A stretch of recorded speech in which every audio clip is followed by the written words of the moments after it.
So reports coming out of Yemen suggest that the al-Qaeda leader Anwar al-Awlaki has been killed. Now this is the US-born Muslim preacher who basically has been accused by the West of being behind all of the recent attempted terror attacks on the West.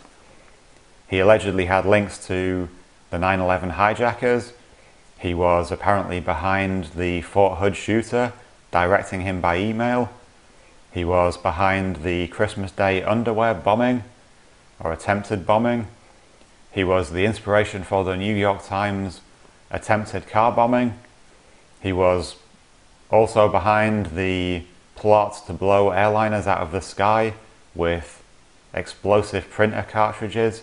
You know, anything that's happened, any attempted terror attack in recent years has been blamed on this Awlaki character, even though there was very little evidence presented to prove that he was responsible for these things. You know, even though there was no evidence for it, this guy had been targeted for execution. He was a US citizen, but Obama had personally signed the order for his assassination. He was on the CIA target list.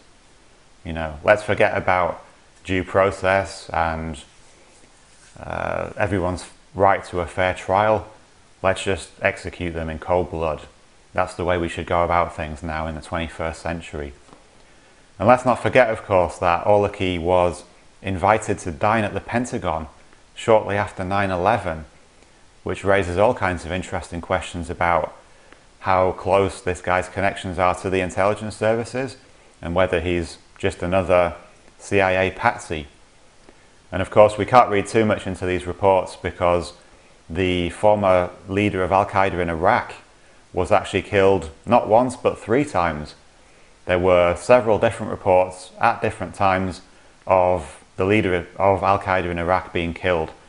So no doubt Awlaki will reappear at some point and probably be killed again at some point. You know, pretty crude propaganda. Okay guys, cheers.